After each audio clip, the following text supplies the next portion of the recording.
Estamos aqui para dar voz ao povo. Em defesa dos cidadãos. Pela dignidade humana.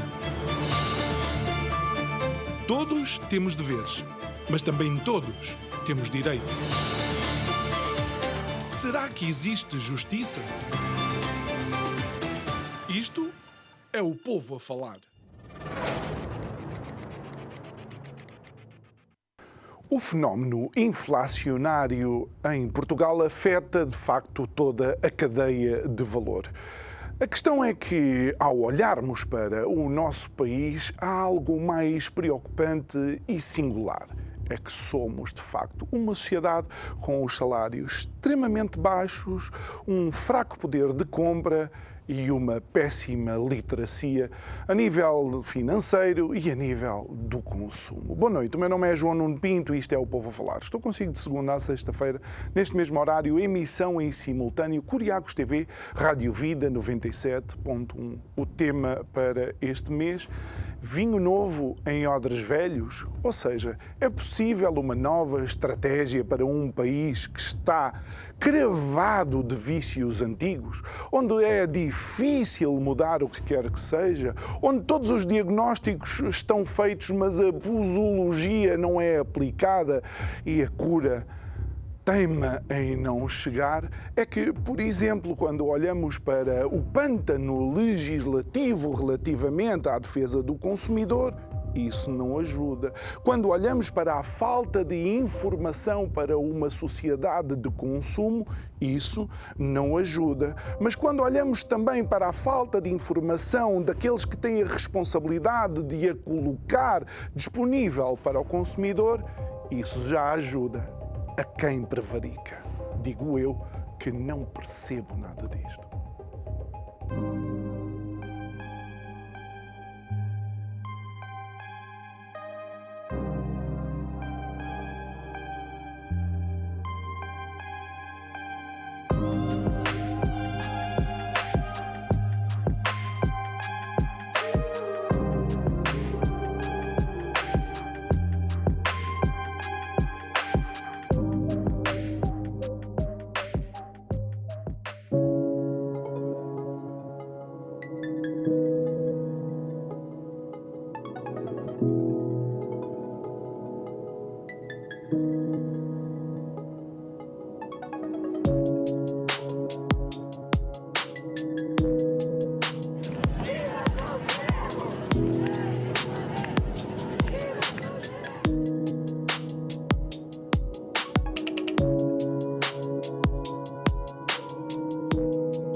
E é nosso convidado para o programa de hoje, uma cara conhecida de todos nós, uma presença sempre muito ansiada e agradável no nosso meio, o professor Mário Frota, presidente emérito da Associação Portuguesa de Direito do Consumo.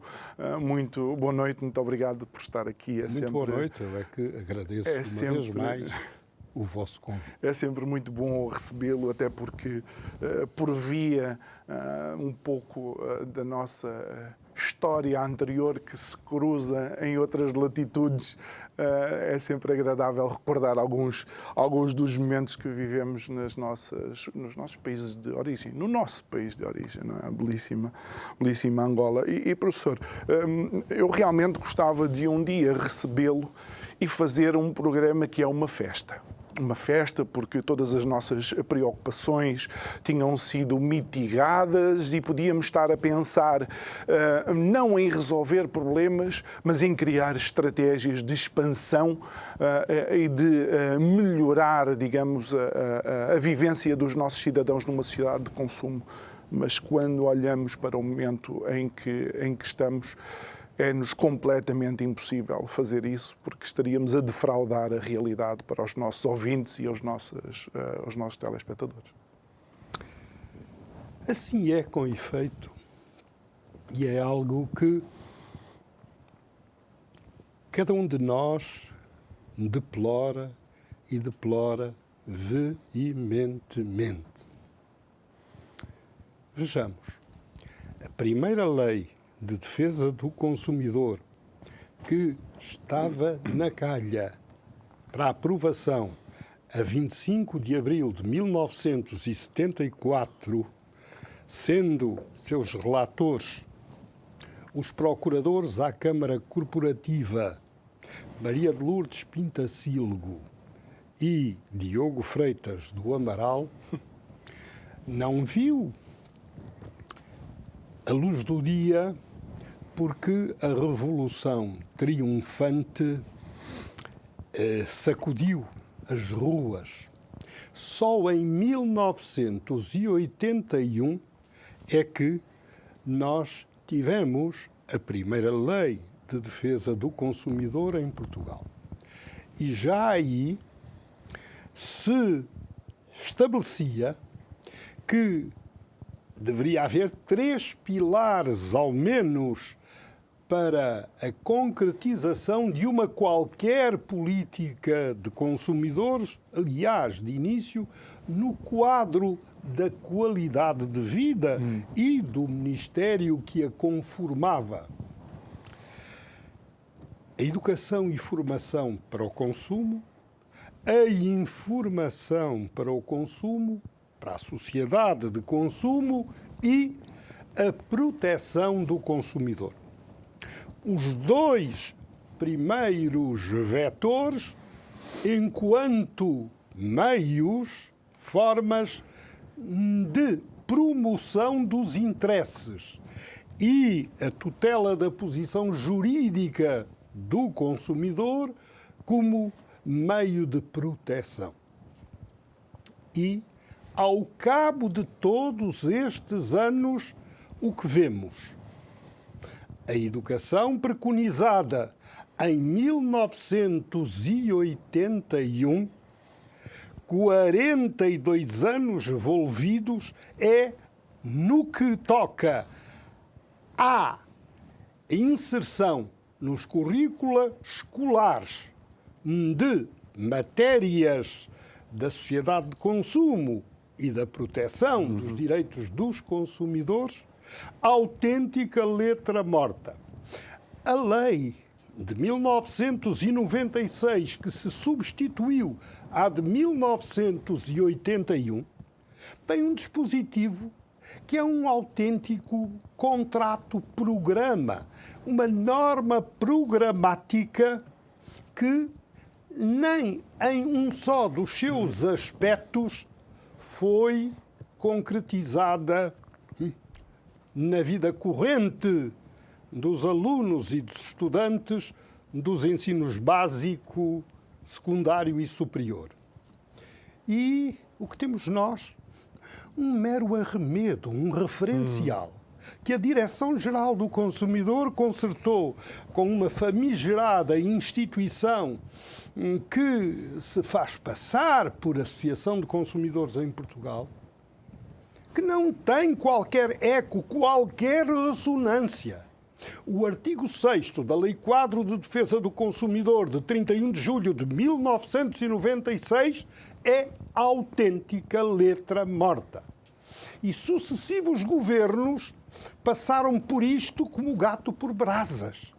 É inadmissível o descaso votado à educação, à formação contínua para a vida dos consumidores.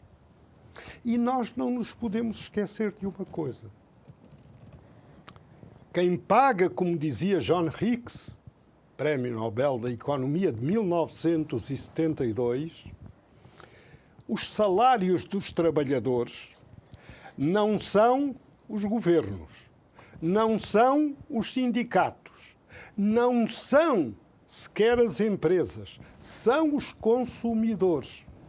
Não há mercado sem consumidores.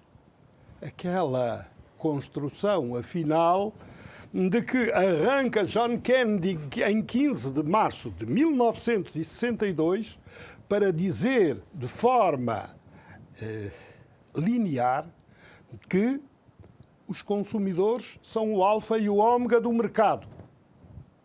Mas não têm qualquer liberdade porque lhes faltavam os direitos fundamentais, os direitos essenciais, hoje plasmados, hoje vertidos na lei fundamental, na Constituição da República, e que o consumidor desconhece em absoluto e que está a ferros por toda a parte. Eu acho interessante que o professor diga isso e deixe-me partilhar aqui um pouco a minha experiência, uma viagem recente que eu fiz à China e uma da informação que me foi dada relativamente às preocupações do governo chinês, e estamos a falar de uma nação que tem sido ou é diabolizada porque, de facto, em determinadas áreas ainda teria muito que avançar, mas um dos grandes esforços e que vem comprovar essa afirmação de John Kennedy, que estaria nos antípodas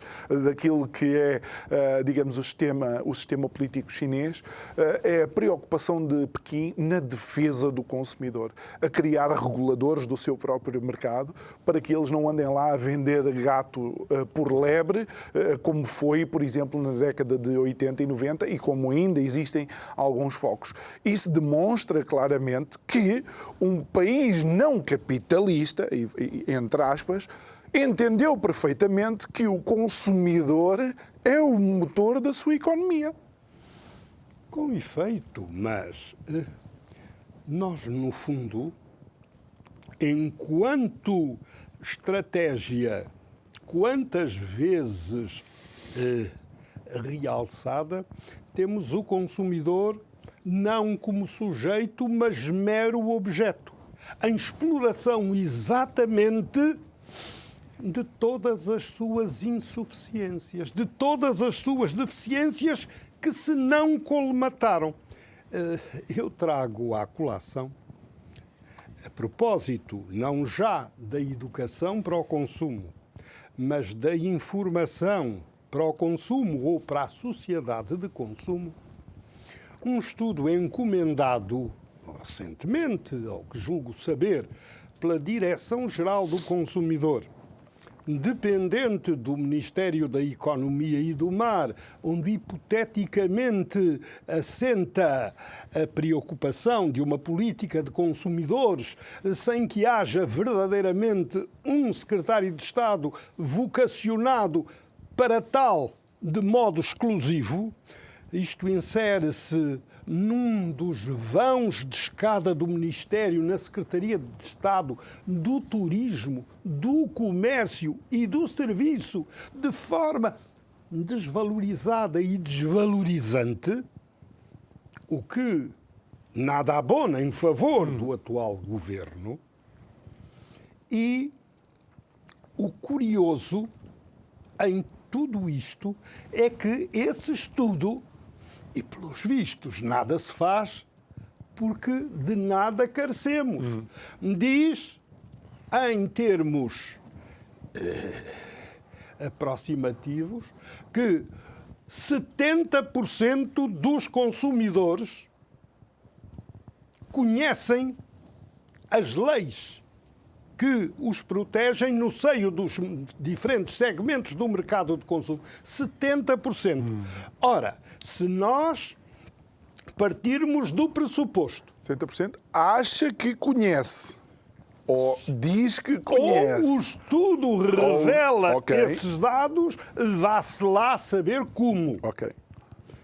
Se nós partirmos do pressuposto de que 30% da população portuguesa, esmagada entre os limiares da miséria e da pobreza, para além da propaganda que por aí circula,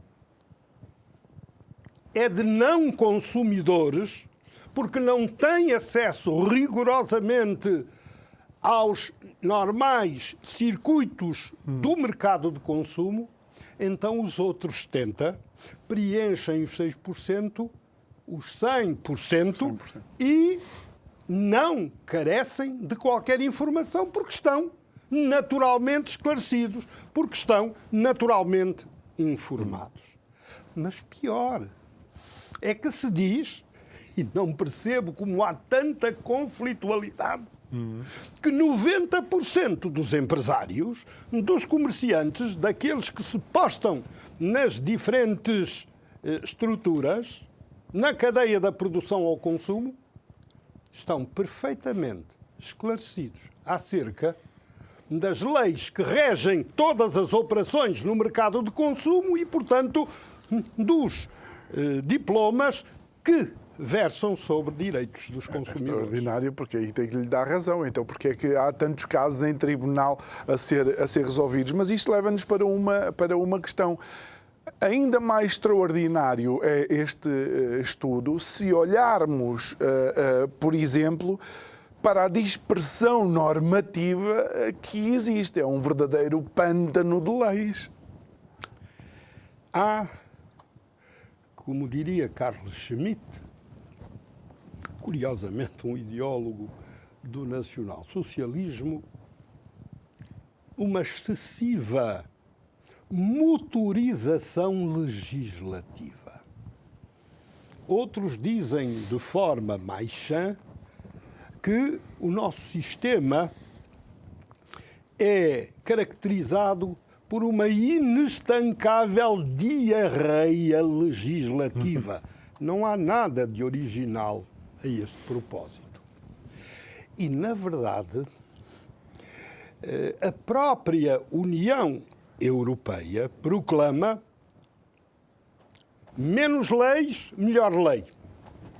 E, no entanto, são fluxos inestancáveis de diplomas legislativos, sequer sob a forma de diretivas, em qualquer das suas vertentes, quer sob a forma de regulamentos, como atos normativos, regulamentos delegados, regulamentos de execução.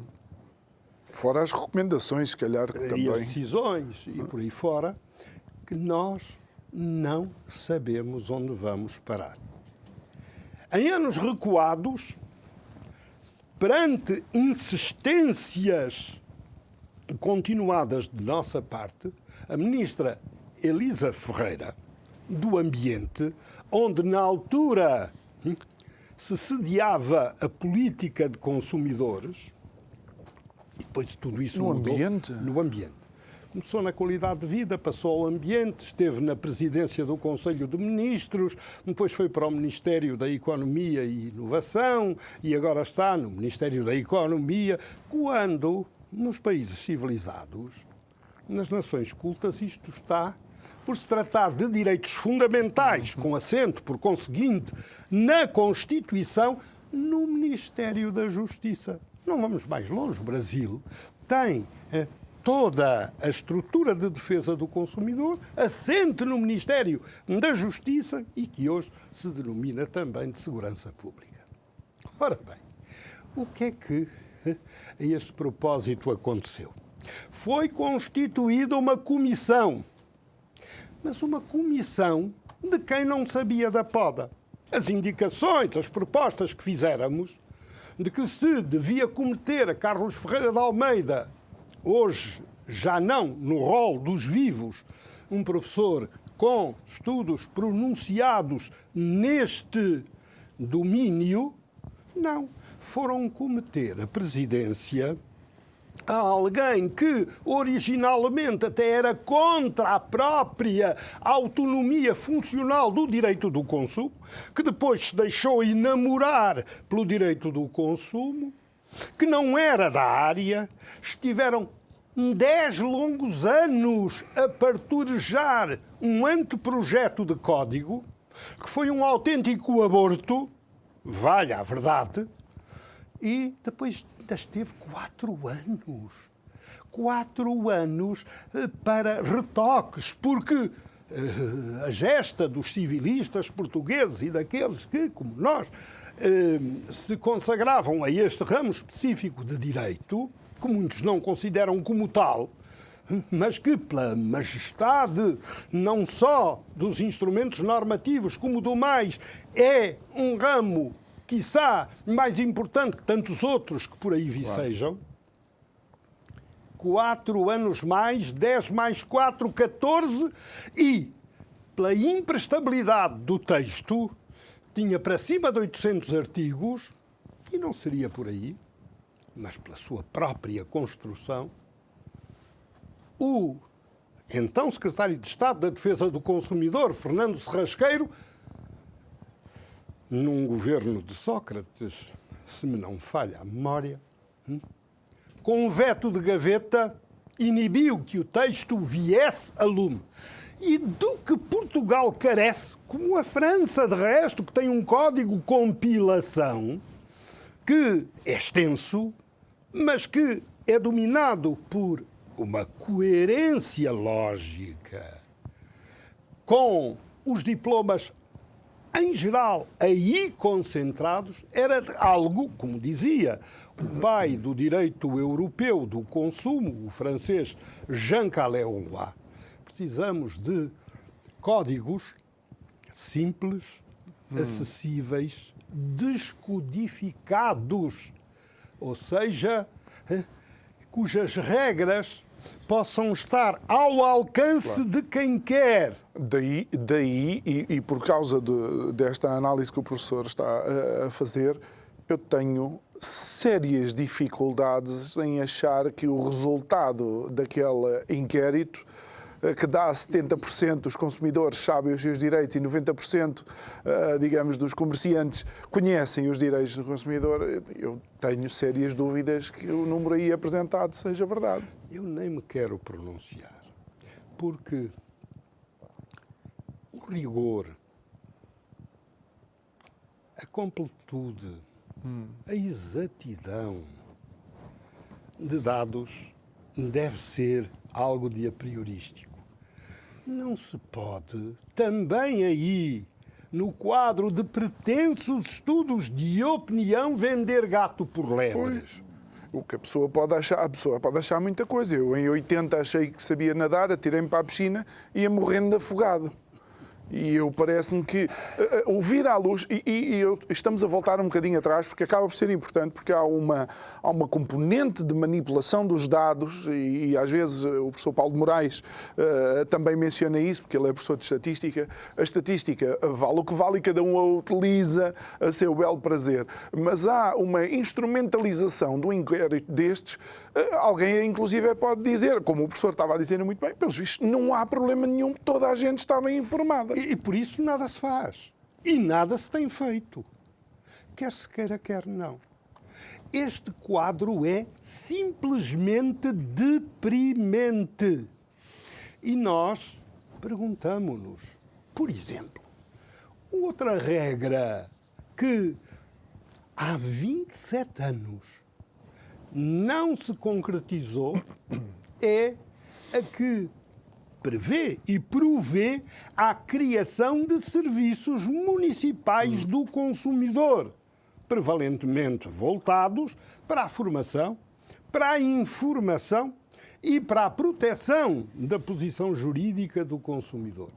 Em seu lugar, criaram-se meros arremedos, gabinetes ou centros de informação autárquicos, como se lhes chamou, que hoje, a despeito de se falar em cerca de 80 nos 308 municípios, ouvi há não muitos meses, exatamente em julho, uma especialista do centro adstrito à Câmara Municipal de Gaia, numa iniciativa da Associação Nacional das Assembleias Municipais, presidida pelo professor Albino, foi da Confederação, Albino Almeida, da Confederação das Associações de Pais, um homem dinâmico que quis chamar a si este tema, em que me dizia que dos 70 eventualmente ainda em funcionamento, só 40 é que estão operacionais, e colheu estes dados em reuniões realizadas no seio de instâncias oficiais. 308 municípios, meros arremedos, meros gabinetes de vão de escada, destituídos de alguns deles com 30. Ainda agora o de Alenquer vai completar o seu 30º aniversário. Mas muitos deles esmagados, sem pessoal, sem especialistas. E o serviço por fazer. Porque esse serviço de proximidade tinha um papel primordial em matéria de informação ao consumidor. E essa é que é, de facto, a grande questão, porque, e desculpe dizer que eu creio que isto é transversal na nossa sociedade e não é exclusivo do consumidor, é que não é raro encontrarmos com cidadãos nossos com determinados problemas, situações que precisam de resolver, e a resposta deles é que eu não sei para onde hei de me virar, não sei com quem falar. Não sei a que portas bater.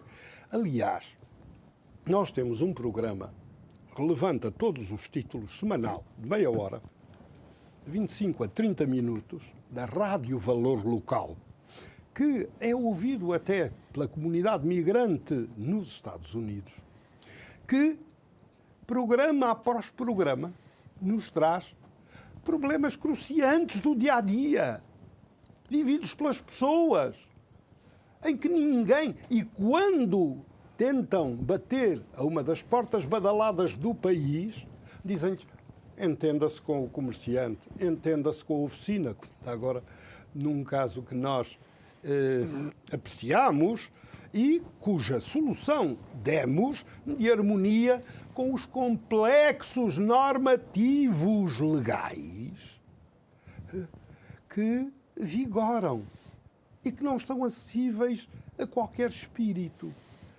Bom, e há, no que toca às leis, já incidentalmente falámos noutro programa, por exemplo, a omissão do Estado, nesse particular, é patente.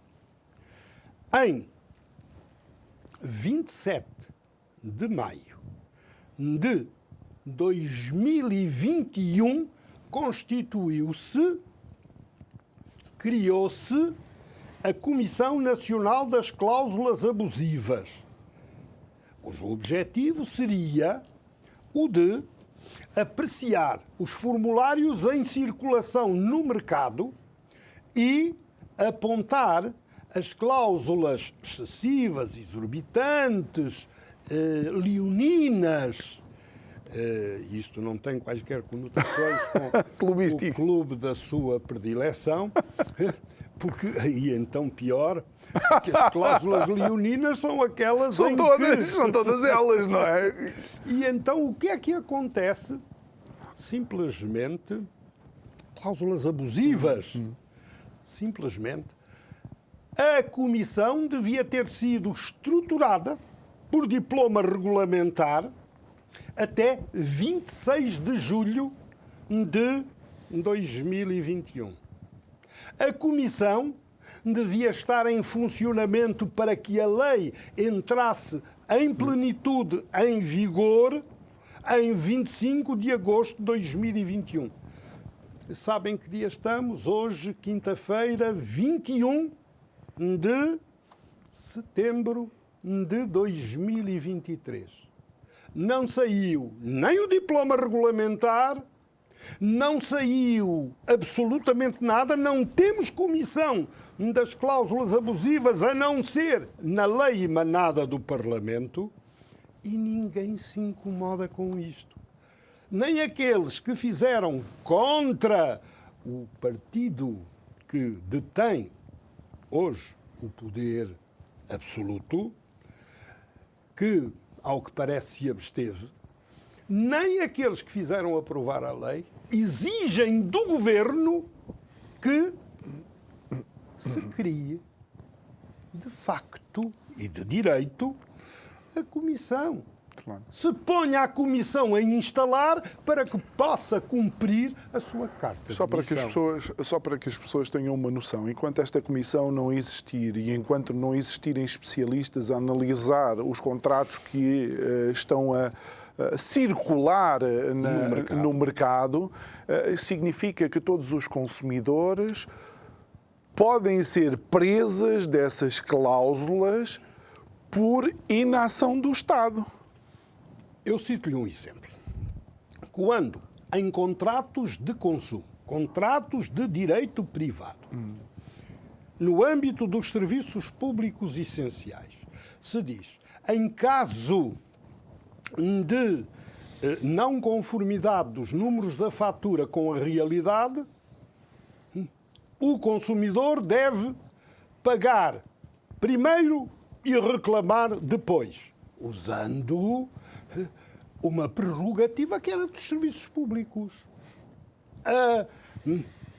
Da prerrogativa de execução prévia. Isto é, pague primeiro, reclame depois. Se o meu amigo tiver um diferendo qualquer com a autoridade tributária, com a Fazenda Nacional, paga primeiro e reclama depois. Mas os serviços públicos essenciais já não estão nesse limbo, ou seja, já não gozam das prerrogativas dos contratos públicos, dos contratos administrativos. São contratos de direito privado, são contratos de consumo. Esta cláusula é abusiva. Ok.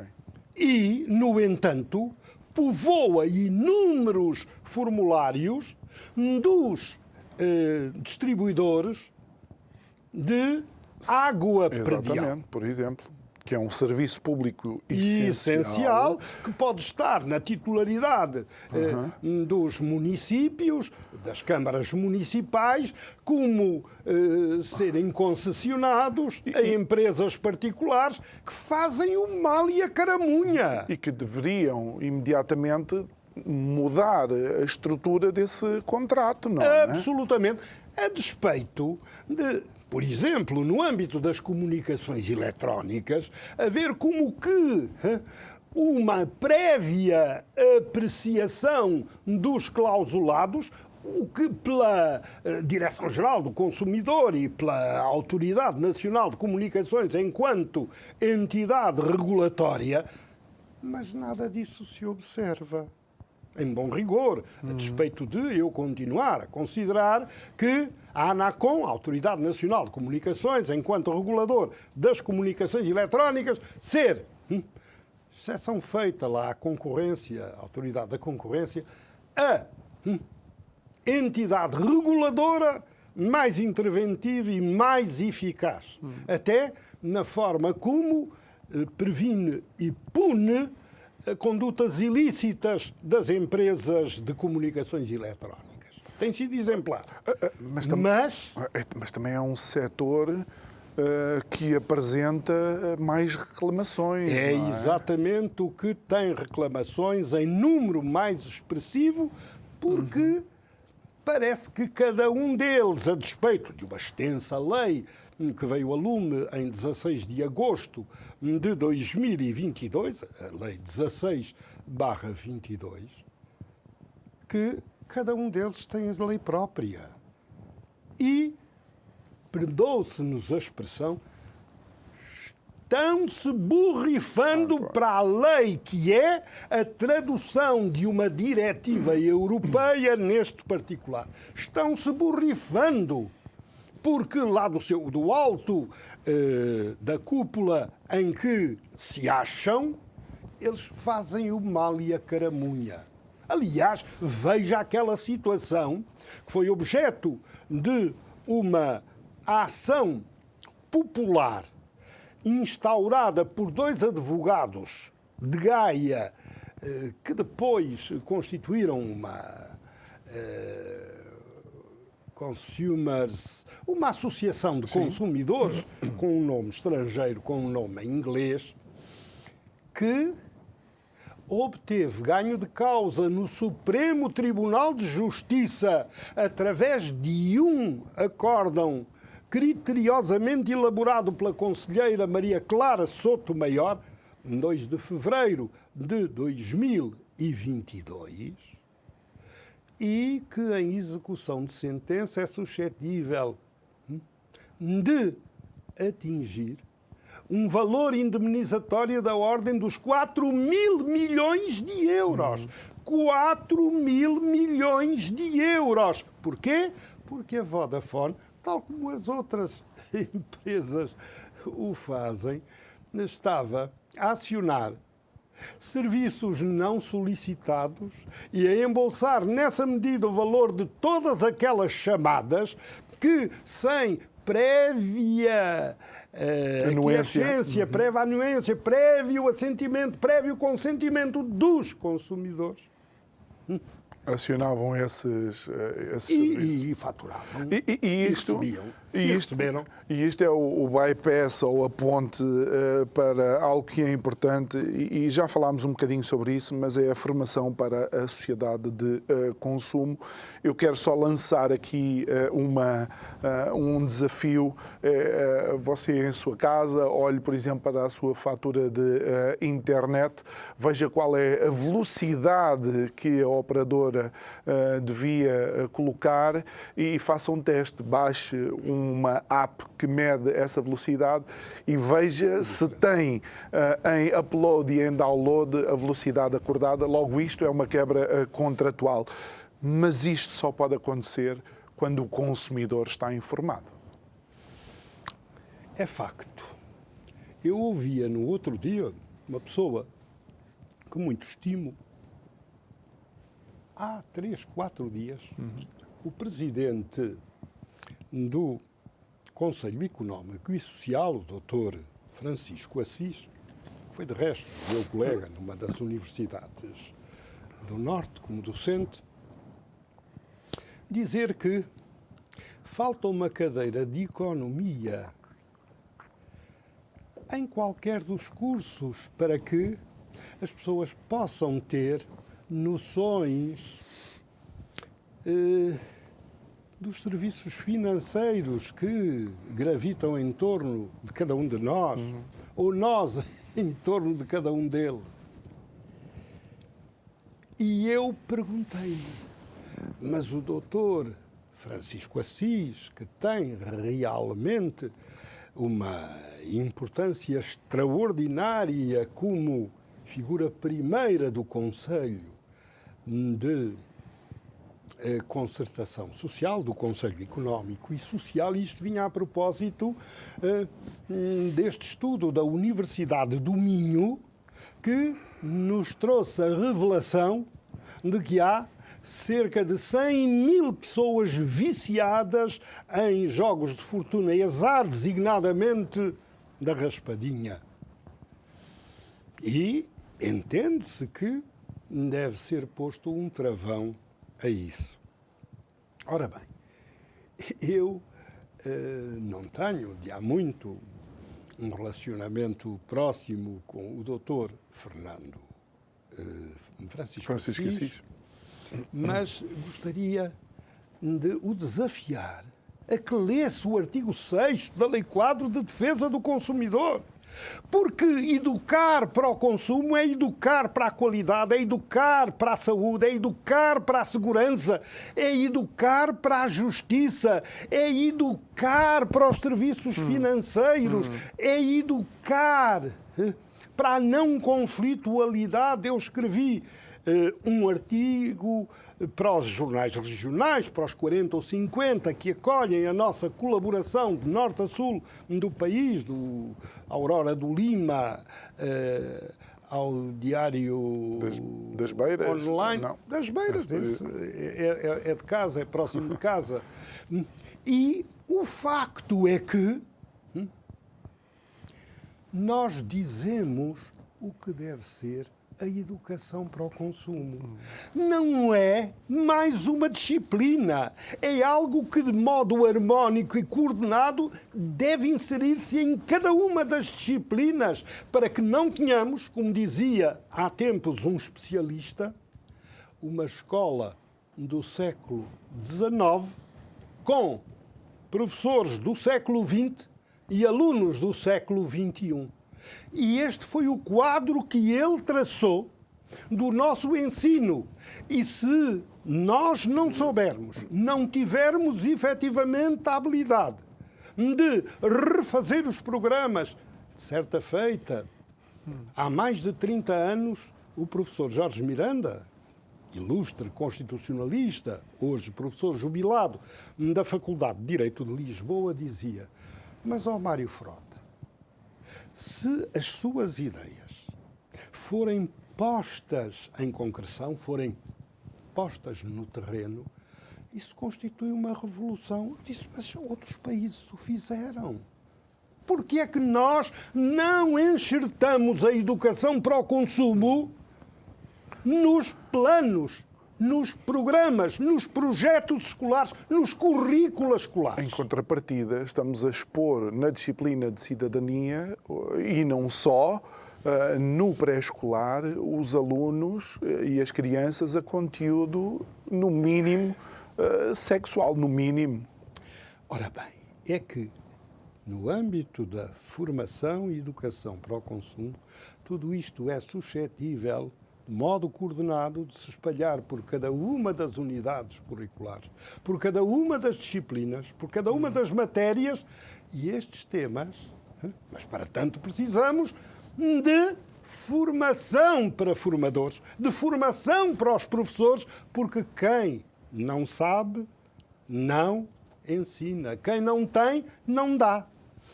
E não temos nada disso. Mas esse artigo 6º fala disso.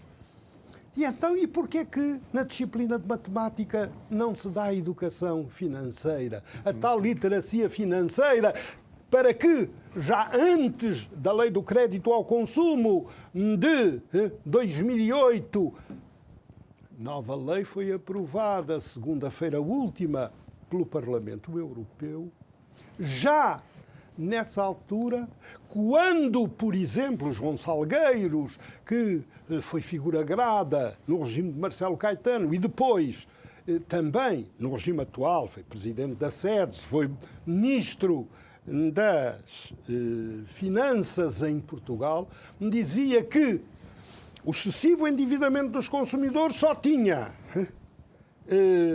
um responsável: o próprio consumidor, que não sabia governar a sua pessoa e os seus bens. A própria União Europeia, nos seus instrumentos de base, dizia que o crédito selvagem era consequência de uma informação desmesurada e fraudulenta, e dizia que o que faltava era literacia financeira, era educação para o consumo, era informação para o consumo. Mas na Europa tinha-se a percepção disto. Em Portugal, a imputação de culpa, a imputação de responsabilidades ao desgraçado que era aliciado, quantas vezes de forma fantasiosa: se o teu vizinho tem, também podes ter.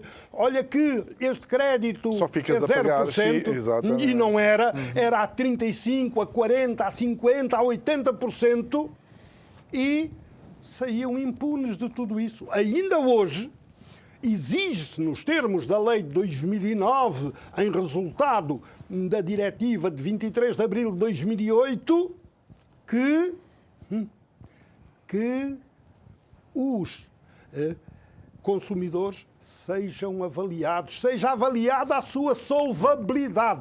Isto hoje é feito pelo algoritmo, é meia bola e força em 24 horas. Estamos ainda mais expostos, a verdade é que... Também, e aí com todas as discriminações algorítmicas, mas aqui não se avalia convenientemente a solvabilidade, concede-se. E isto, para os nossos amigos angolanos, há um velho ditado angolano que estes europeus nunca absorveram, nunca assimilaram: só se empresta um cabrito a quem tem um boi. E aqui passou-se a emprestar um boi a quem nem sequer um cabrito nascituro tinha, ou seja, um cabrito que havia de nascer. O que é que quer? E sabe que à saída dos confinamentos, o primeiro crédito a aumentar foi o crédito ao consumo. Ou seja, as pessoas não tinham gasto, tinham mais dinheiro do que o normal, e quando começaram a recorrer novamente a créditos, era crédito de consumo. Isto é um fenómeno. Não se esqueça de uma coisa. Ainda esta semana E nós temos uma lei dos serviços financeiros à distância, que veio tarde e a más horas, porque Portugal não transpõe também a tempo e horas as diretivas europeias, designadamente no âmbito do direito do consumo. Temos uma lei dos serviços financeiros à distância que é de 29 de maio de 2006, que corresponde a uma diretiva europeia de 23 de setembro de 2002, que é mandada às ortigas. Um espectador da Alcobaça pôs-nos este problema esta semana. Recebi um cartão de crédito em casa, sem o ter solicitado. Perguntei ao banco, como é? Não se incomode. Se não usar, crédito não solicitado. Se não usar, nada terá que pagar, nem comissões. Ele, por dar cá aquela palha, tinha recebido concomitantemente um daqueles contratos de adesão, que ainda por cima devia ter a assinatura dele e não tinha, mas aquilo também foi enviado contra a lei em vigor, sem ter sido solicitado. É um contrato forçado ou um fantasma de contrato, e diz que esteve lá a ver, afinal, nas letras miudinhas, lá está, que paga o cartão, paga uma anuidade, paga comissões.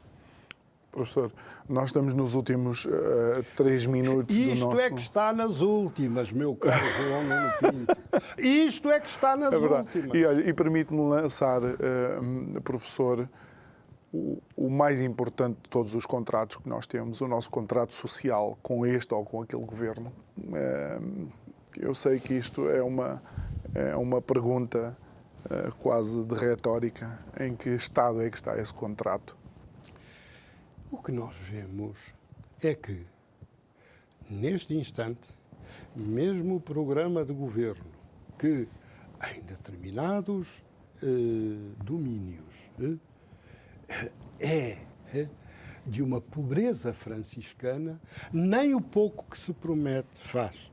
Com todos os malabarismos, veja o que está a acontecer com as tais 26 mil habitações, que são também uma gota no oceano, uma migalha. Foram entregues 1.400. E não basta dizer que estão em projeto 14 ou 15 mil, que... Não basta. Chega, efetivamente, de manipulação. A sociedade está sumamente, supinamente anestesiada. Já nem reage. E nós, o mínimo que podemos exigir a estes indivíduos com responsabilidades é que sejam honestos, como dizia João Paulo II, na meia laranja da vetusta instalação, da vetusta Universidade de Coimbra. Homens, sede homens. Homens, sede homens. Mais se não exige. Os governos têm obrigações redobradas de adotar não um mínimo de ética, mas a ética nas suas relações com aqueles que lhes deram o voto ou com os outros que não deram, mas que são efetivamente vítimas de programas mal executados, deliberadamente mal executados e que afetam a vida de cada um e de todos. Professor Mário Frota, muito obrigado pela sua participação uma vez mais e obrigado a si que nos acompanhou em mais um programa, mais uma conversa, onde estivemos focados naquilo que ainda é o excessivamente deficitário universo da defesa do consumidor. Resta-me agradecer. Quero dizer também que pode rever estas conversas no canal do YouTube do Isto é o Povo a Falar. Subscreva e, quando consigo, amanhã para mais um programa. Boa noite, até amanhã.